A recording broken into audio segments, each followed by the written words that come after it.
O Fórum de São Paulo, versão anastésica. Depois de esconder por 16 anos a existência da mais poderosa entidade política latino-americana, a mídia chique deste país, vencida pela irrefreável divulgação dos fatos na internet, trata agora de disfarçar como pode o mais torpe e criminoso vexame jornalístico de todos os tempos. O expediente que usa para isso é ainda mais depravado: caluniar, difamar, sujar a reputação daqueles poucos que honraram os deveres do jornalismo, enquanto ela não se ocupava senão de prostituir-se, vendendo silêncio em troca de verbas estatais de propaganda. Envergonhada de si mesma, ela não tem nem a dignidade de citar nominalmente essas honrosas exceções. Designa-as impessoalmente, fingindo superioridade, mediante pejorativos genéricos. O mais comum é radicar de direita. Encontro de novo no artigo Os Limites de uma Onda Esquerdista, assinado por César Felício no jornal Valor no último dia 12. O autor é uma nulidade absoluta, e eu jamais comentaria uma só linha da sua fabricação se as nulidades não se tivessem tornado, no jornalismo de ocultação, os profissionais mais necessários e bem cotados. Por favor, não me acusem de caçar mosquitos. Compreendam o meu drama. Nas presentes circunstâncias, a recusa de falar de nulidades me deixaria totalmente desprovido de material nacional para esta coluna. A primeira coisa que tenho a dizer a esse moleque é bem simples: radical de direita é avó. Antigamente chamava-se por esse qualitativo o sujeito que advoga-se a matança sistemática de comunistas como os comunistas advogam e praticam a matança sistemática de populações inteiras. Hoje em dia, para ser carimbado como tal, basta você ser contra o aborto ou o casamento gay. Basta você achar que o Fórum de São Paulo existe e é perigoso. Basta você fazer as contas e notar que centenas de prisioneiros morreram de tortura no Guantánamo, cubana, e nenhum na americana. Basta você apelar à matemática elementar e concluir que a guerra do Iraque matou muito menos gente do que o regime de Saddam Hussein sob os olhos complacentes da ONU. Se você incorre em qualquer desses pecados mortais, lá vem o rótulo infamante, gradua-se na sua pessoa indelevelmente como marca de escravo, fujão ou ferrete de gado. E não vem por via de nenhum jornalesco de partido, de nenhum panfleto petista. Vem pela Folha de São Paulo, pelo Globo, pelo Estadão, pelo jornal Valor, os órgãos da burguesia reacionária, segundo o site oficial do PT. O que é que posso concluir disso? Objetivamente, senão que a esquerda radical conseguiu impor à grande mídia sua escala de mensuração ideológica e o correspondente vocabulário, agora aceitos como opinião centrista, equilibrada, enquanto as opiniões que eram da própria grande mídia ontem ou anteontem já não podem ser exibidas ante o público, porque não se tornariam politicamente incorretas. Será extremismo de direita concluir que o eixo, o centro, se deslocou de forma vertiginosa para a esquerda, criminalizando tudo que esteja à direita dele próprio? Será extremismo de direita concluir que a única direita admitida como decente na mídia chique é o tucanismo, abortista, gaysista, cotista, racial, desamarmentista, politicamente corretíssimo, padrinho do MST e filiado à Internacional Socialista, além de betistas e bofistas, ou seja, seguidores de Boff e do Frei Beto, quando não abertamente anticristão? Eis a pergunta. Será extremismo direitista notar que o traço mais saliente dessa direita bem comportadinha é a abstinência radical de qualquer veleidade anticomunista? Será extremismo de direita entender que esse fenômeno é a manifestação literal e exata da hegemonia, tal como definida por Antônio Gramsci? Será extremismo de direita concluir que o estabelecimento midiático deste país é, no seu conjunto, um órgão de esquerda militante, mesmo nos seus momentos de superficial irritação antipetista, quando jamais proferiu contra o partido dominante uma só crítica, que não viesse de dentro da esquerda mesma e que não fosse provavelmente expurgada de qualquer vestígio de conteúdo ideológico direitista? Qualquer pessoa intelectualmente honesta sabe que um juízo, de fato, não pode ser derrubado mediante rotulação infamante. Tem de ser impugnado pelo desmentido dos fatos. Se quiser rotulá-lo, faça-o depois de provar que é falso, não antes, não em substituição ao desmentido. Ora, o tal Felício, em vez de desmentido, fornece uma brutal confirmação. Vejam só. O grupo que se reúne a partir de hoje em São Salvador atende pelo nome de Fórum de São Paulo e nasceu sob o patrocínio do PT em 1990. Os encontros anuais não costumam chamar muita atenção, a não ser de certos radicais de direita no Brasil.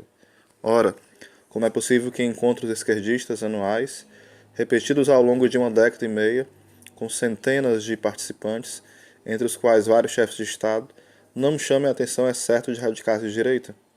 Ninguém na esquerda prestou atenção ao Fórum de São Paulo?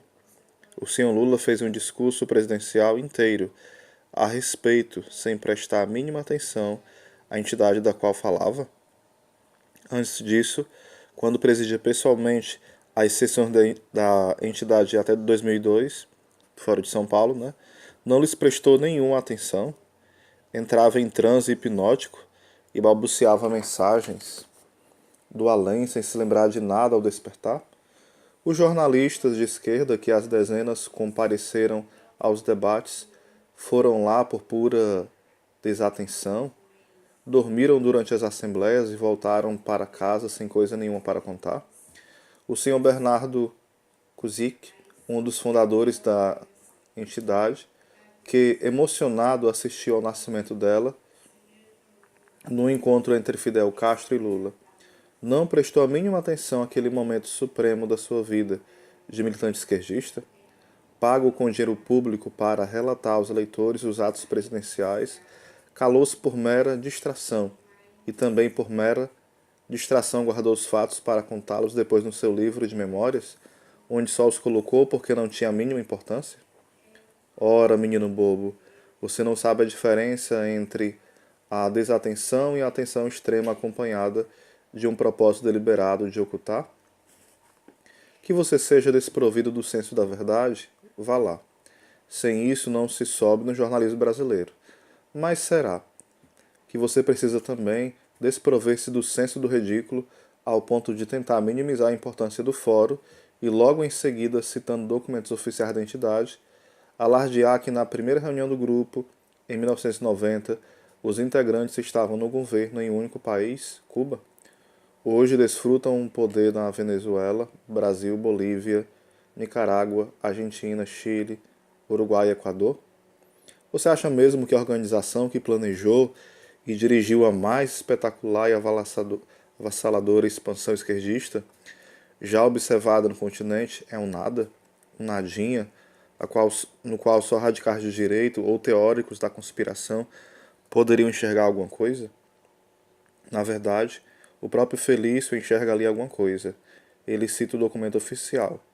Passamos a controlar uma cota de poder, mas as outras cotas continuam sob controle das classes dominantes, os chamados mercados, as grandes empresas de comunicação, os setores da autoburocracia do Estado, os comandos centrais das Forças Armadas, os poderes legislativo e judiciário, além da influência dos governos estrangeiros, competem com o poder que possuímos. Ou seja, a entidade que já domina os governos de 9 países não admite, não suporta, não tolera que parcela alguma de poder por mais mínima que seja, esteja fora de suas mãos.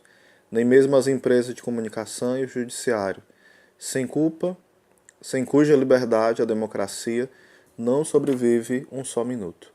Com a maior naturalidade, como se fosse uma herança divina, inerente à sua essência, o Fórum de São Paulo, com a aprovação risonha do nosso partido governante, reivindica o poder ditatorial sobre todo o continente. Felício lê esse documento assim: os limites a um poder absoluto parecem incomodar os participantes do encontro. Parecem apenas. Parecem. Quem ficaria alarmado com aparências se não radicais de direita? Afinal, eles vivem enxergando comunistas embaixo da cama, não é mesmo? Para tranquilizar a população, Felício trata de lhe mostrar que no fórum não há socialismo nenhum, apenas o bom e velho populismo nacionalista, tão difamado pelos agentes do imperialismo. O mesmo discurso estava presente na oposição a Perón e a Getúlio nos anos 40 e 50. Reapareceu quase igual no tipo de ataque recebido ano passado por López Obrador no México e Evo Morales na Bolívia. A circunstância de que, ludibriados por milhares de felícios, até membros da oposição temam dar nome aos bois, preferindo falar de populismo em vez de comunismo, é usada como prova de que o Fórum não é uma organização comunista. O fato é que as ideias e as pessoas dos velhos populistas jamais apareceram citadas nos documentos do Fórum, como exemplos a serem imitados. Ao contrário, os apelos à tradição revolucionária comunista ressurgem a cada linha, com todos os seus heróis e símbolos, com todos os cacoetes linguísticos medonhos do jargão marxista-leninista, mas típico e obstinado, acompanhados da declaração explícita, infindavelmente repetida, de que a meta é o socialismo. Mas, de certo, todos os participantes do fórum, todos aqueles tarimbados militantes revolucionários treinados em Cuba, na China e na antiga União Soviética, estão equivocados quanto à sua própria ideologia e metas. Eles apenas pensam que são comunistas, socialistas e marxistas. Felício é quem, penetrando com seus olhos de raio-x no fundo das almas deles, sabe que não são nada disso. São getulistas que se ignoram. A prova? Ele não se recusa a fornecê-la. É esta. Antes de ser uma verdadeira marcha ao socialismo, a ofensiva de Chaves sugere a coroação de um processo de concentração de poder. Entenderam a lógica profunda? Se é concentração de poder, não é socialismo. Pena que ninguém avisou isso a Marx e Lenin, Stalin, Mao, Fidel e Che Guevara. Todos eles sempre entenderam ao contrário, que a concentração de poder é a única via para o socialismo, é a essência mesmo do processo revolucionário. Mas talvez estivessem enganados, tanto quanto a turminha do fórum. Quem entende do negócio é César Felício. No tempo em que havia jornalismo no Brasil, um sujeito como esse não seria designado para cobrir nem partida de futebol de botão. Hoje ele é uma espécie de modelo, reproduzido às centenas em todas as redações. O resultado é óbvio. Faça um teste. Segundo a pesquisa da Folha de São Paulo, a opinião majoritária dos brasileiros é acentualmente conservadora. É contra o casamento gay, contra o aborto, contra as cotas raciais, contra o desarmamento civil.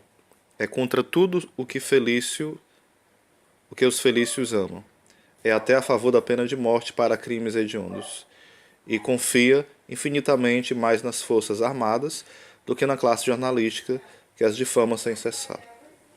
Quantos jornalistas nas redações das empresas jornalísticas de grande porte se alinham com essa opinião majoritária?